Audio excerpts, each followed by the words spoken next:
नमस्कार दोस्तों स्वागत है जनता दरबार में। दोस्तों हमेशा की तरह एक लेटेस्ट न्यूज डिबेट वीडियो लेके आ चुका हूँ आप लोगों के लिए। दोस्तों आज के इस डिबेट में आम आदमी पार्टी के प्रवक्ता को ऑडियंस ने अच्छी तरह से क्लास लगाई है। दोस्तों आज के इस डिबेट में जब आम आदमी पार्टी प्रवक्ता से ऑडियंस ने सवाल किया तो ऑडियंस के सवालों के जवाब न देते हुए उल्टे ऑडियंस पे चिल्लाने लगे। इस पे डिबेट में क्या हुआ तो आप लोग डिबेट को फिर से देखो। चलिए शुरू करते हैं। लड़की जो है एक्ट्रेस है, उसका नाम रिंकी है। उसमें ये रिंकिया का पापा कह करके तंज किया है उन्होंने, उनका हंसी और मजाक उड़ाया है। उसका जवाब दिल्ली की जनता इस मामले में देगी और स्वाति मालीवाल को न्याय के लिए वोट यहां जरूर पड़ेगा। कन्हैया कुमार के लिए उन्होंने रिंकिया के पापा पूर्वांचलियों का कहीं दिल तो नहीं दिखा दिया, कांग्रेस पार्टी दुखा दिया, क्योंकि कांग्रेस पार्टी के कन्हैया उम्मीदवार। लेकिन मेरा प्रश्न कुछ और है, इस पर भी जवाब दीजिएगा। म्यूचुअली एक दूसरे को आप लोग अब सपोर्ट करते हैं। राधिका खेड़ा का इशू हुआ तब आम आदमी पार्टी को सांप सूंघ गया, अब जब स्वाति मालीवाल का इशू हो रहा है तो कांग्रेस पार्टी को सांप सूंघ रहा है। तो महिला वाले पे तो आप लोग कम से कम एक सुर में बोलिए। अंजना जी, ये जो बोल रहे हैं पलटूराम पार्टी के, इनको बोलते हुए डर तो ये लगता है मैं अभी बोल रहा हूँ, पता लगा कि अरे भैया रुक जाओ 2 मिनट, रुक जाओ, तुम्हारे बीच में बोले नहीं, तुम्हारे बीच में बोले नहीं, गाड़ी नहीं रुक लेंगे, जाओ, बंगला नहीं लेंगे, बंगला चिंटू प्रवक्ता इसी को कहते हैं, चिंटू प्रवक्ता इसी को कहते हैं, इसी को चिंटू प्रवक्ता कहते हैं, बीच में बोलते हैं, चिंटू प्रवक्ता तुम ही हो। सुनो, जब अभी क्या हुआ देखिए, इनको क्या बोले, हो सकता है सूरज ढलने से पहले पता लगा नीतीश कुमार जी फिर हमारे पास आके बैठ गए। बोलते हुए तो डर लगता है, बिल्कुल नहीं, भरोसा नहीं है। 18 महीने की एवरेज है नीतीश कुमार जी की, 18 महीने में इधर उधर कूदते रहते हैं, एक जगह टिकते नहीं है। जवाब दीजिए। अब सुनिए, आगे सुनिए। पूरी विधानसभा कितनी कैसी जगह होती है, विधानसभा, बिहार विधानसभा में क्या क्या बोला था नीतीश कुमार जी ने, मैं उसमें कुछ नहीं बोला था, माफी मेरी मांगा पार्टी नहीं बोली थी, माफी मांगने की छोड़ो, माफी मांगा उन्होंने। ने क्या क्या बोला था, तुम्हारे को शर्म करो, क्या क्या बोला था, अगर ये चला दिया जाए तो लोग सुन नहीं पाएंगे, तुमने क्या क्या बोला था। अरे माफी मांगा उन्होंने, तुम माफी मांगते रहो, झुक करके माफी मांगा, गलती हो गई। भगवान जगन्नाथ का मजाक उड़ाते हो, माफी मांग ली। महिला को क्या क्या तुमने विधानसभा में बोला, नहीं मांगता, तुमने माफी मांग ली, ठूठ होकर घूम रहे हैं, चिंटू धीरे से थोड़ा पीछे हो गए। चिंटू प्रवक्ता देखे अपनी बारी हम तो नहीं बोले बीच में, तुमने सवाल ये है, जब कांग्रेस पार्टी थी उस समय निर्भया के साथ जो कांड हुआ था, तब आप लोगों ने एक बहुत बढ़िया सा आवरण पहना दिया है उस निर्भया की लाश को, कि उसकी मां का मुंह बंद करने के लिए आपने उनको तरह तरह के लुभावने जो है गिफ्ट देने शुरू हुए किए, उनके बच्चों को सरकारी नौकरी दी, बंगला गाड़ी सब कुछ दिया, इसलिए कि वो महिला के ऊपर कोई बात ना बोल पाए। और यही काम आम आदमी पार्टी ने अभी किया स्वाति मालीवाल के साथ में। और यही अभी रिसेंटली परसों नरसों की बात है जो महिला पत्रकार के साथ हुआ। ये दिल्ली के अंदर संदेश खाली को आप चलो कलकत्ता में, वहां तो हिंदुओं के संग अत्याचार हो रहा, लेकिन यहाँ पर आप लोग क्या कर रहे हैं, आपके राज्य में क्या हो रहा है इस जगह पे, आप दोनों लोगों में बताएं। इसका जवाब ले लेने दीजिए मुझे। खड़े होइए सर, अगर आप पीएम मोदी को तानाशाह बोलते हैं तो उनको तानाशाह बोलने की क्राइटेरिया क्या है? अगर आप उनको तानाशाह बोलते हैं, उस समय सोनिया गांधी और पंडित नेहरू को भूल जाते हैं क्या आप जैसे युवाओं पर जिस तरह लाठियां चल रही है उत्तर प्रदेश में पेपर लीक के बावजूद, बिहार में जिस तरह लाठियां चलाती है इनकी सरकार, देश में जिस तरह संविधान बदलने का काम करती है, पूरा देश देख रहा है। 3-4 लेके तो फिर टाइम नहीं मिलता सर, इतनी देर बड़े भाई बोल रहे, सुन लीजिए। मैं एक फौजी हूँ और 71 की लड़ाई लड़ी है, और उसके बाद 75 में आप लोगों ने इमरजेंसी लगवा दी, इमरजेंसी लगवा के लाखों लोगों को बेघर कर दिया। और मुझे सब कुछ चाहिए, तानाशाह नहीं चाहिए, नंबर 1, नंबर 2 गांधी परिवार नहीं चाहिए, जो मुझे फांसी भी जाना होगा तो तैयार हूं। तानाशाही नहीं चाहिए, ये पूरा देश चाहता है सर। इसीलिए 4 जून को मोदी जी से देश क्यों मुक्ति मिल रही है। सवाल सुन लीजिए, जनता से मत भिड़िए, पूछे सुन लीजिए। मैं बात कर रहा सर, हूँ, जवाब मेरे को चाहिए।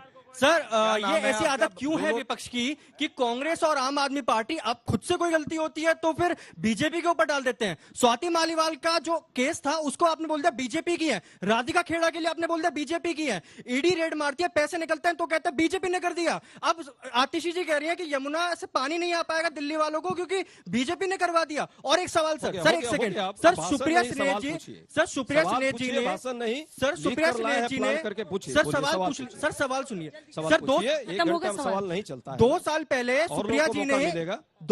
सुप्रिया जी ने खुद ने कहा था प्रेस कॉन्फ्रेंस करके कि जो आम आदमी पार्टी है वो लिकर स्कैम कर रही है। अब भूल गए आप उस बात को? देखिए दो प्रश्न निर्भया के चिट्ठी साथ भी दे रहे हैं सर, एक बार दिखा दीजिए। निर्भया का चिट्ठी भी दे रहे हैं। निर्भया का प्रश्न कम से दिल कम पे लिए माता हुए जी ने हैं, उठाया और काफी चली गई लगता नहीं, है। तीन सवाल के बाद, माता तीन जी सवाल के बाद। निर्भया के बारे में कम से कम हमने निर्भया कोष बना करके और पूरी देश की महिलाओं की सुरक्षा की बात की थी। मोदी जी ने उस कोष को खत्म कर दिया। मैंने 10 सर सेकंड मेरा जवाब देने सवाल दीजिए। आम आदमी पार्टी 20 से है प्रश्न कि करेंगे सर तो आज कैसे जब होगा? विधायक जी, विधायक जवाब जब देने दीजिए वो 2 मिनट। महिला हर किसी के जो उस पर अत्याचार होता है वो सबके साथ खड़ी रही, लेकिन आज जब उसके साथ हुआ तो पार्टी एकदम दरकिनार हो गई। और मेरा दूसरा सवाल गौरव जी से, आप बात कर रहे हैं महिला के अत्याचार, आज इलेक्शन है तो महिला के आप हाथरस भूल गए। हाथरस में वो महिला का रातों रात आपने अंतिम संस्कार कर दिया। कोई बात, आप ब्रजभूषण शरण को भूल गए, उनके बेटे को आपने इलेक्शन दे दिया जो वो बराबर यहीं पे धरना देती रही, आप उनको भूल गए। मेरा नाम विश्वश्रेया सिंह है और मेरा सवाल कांग्रेस प्रवक्ता से है कि आपकी पार्टी को जनता क्यों वोट दे जब आपने शहीद मोहन चंद शर्मा जी का शहादत का अपमान करते हुए बाटला हाउस इनकाउंटर को आपके नेता दिग्विजय सिंह ने फर्जी बताकर देश को दांव पे लगा दिया था। हमारी पार्टी को आखिरी कांग्रेस बीजेपी दोनों एक दूसरे पे इल्जाम लगा रहे हैं, स्वाति मालीवाल और रेसलर्स प्रोटेस्ट, सारी बातें हो रही हैं। पर आप लोगों ने खुद क्या किया? आप एक दूसरे का डेटा देते हैं कि उनकी पार्टी के समय ये हुआ, उस समय ये हुआ जब वो सरकार में थे। आप लोग क्या कर रहे हैं? ना युवाओं के लिए कुछ हो रहा है, ना दिल्ली में जैसे आम आदमी पार्टी की सरकार है, सेंट्रल में बीजेपी है, दोनों साइड से कुछ नहीं हो रहा। Women security, education. प्रश्न का उत्तर देने दीजिए। मेरा नाम अर्चना है और मैं ये क्वेश्चन करना चाहती हूँ कि जब कांग्रेस सरकार ने अपना वादा किया था पेंशन का, जब आप मोनोफेस्टो में थे, फिर आपने अब क्यों बदल दिया कि लोगों को पेंशन नहीं मिलेगी? अब एक राउंड जवाब देने दीजिए। बहुत शायराना अंदाज चल रहा है यहाँ पे, जरा सुनिएगा। अरे बस जनता को बोले दी प्लीज मिस्टर पंजाबी। बहुत शायराना अंदाज में आंसर दे रहे हैं आप लोग। बताइएगा कि जो आप लोग इतना आप सब मुस्कुरा रहे हैं, बताइए देश से गरीबी को हटा रहे हैं, भटक रहे हैं। चलिए उपाध्याय जी, सबसे ज्यादा कांग्रेस के ही सवाल आए थे, आप जवाब दीजिए, उसके बाद से आएंगे विधायक।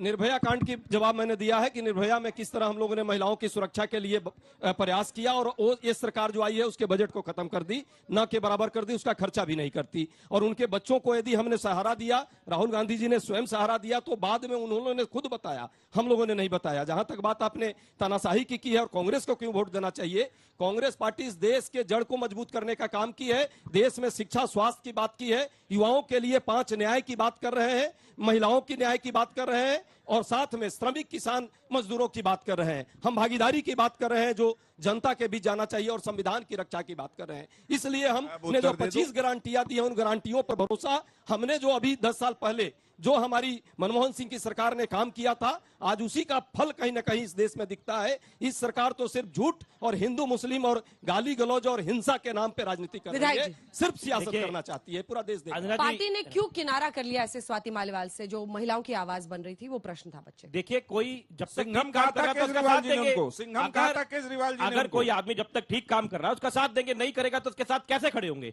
अब उन्होंने कहा कि भाई पानी नहीं आ रहा है तो यमुना के लिए बोल रहे, यमुना यहाँ से बहुत दूर नहीं है। आप जाके चलिए, जिस यमुना में खराब टाइम पे भी 672 का पानी का लेवल होता है, उस टाइम 670.9 है। अब दिल्ली में पानी नहीं आएगा, यमुना नहीं होगी, तो हरियाणा में उसको रोक लेते, तो बताए नहीं पब्लिक को। भरी गर्मी में सारे तरीके बनाते हैं कि वोट इनको पड़ जाए, लोग परेशान हो जाए। आप जाके देख लीजिए मेरे साथ, चलिए मैं आपको दिखा देता हूं।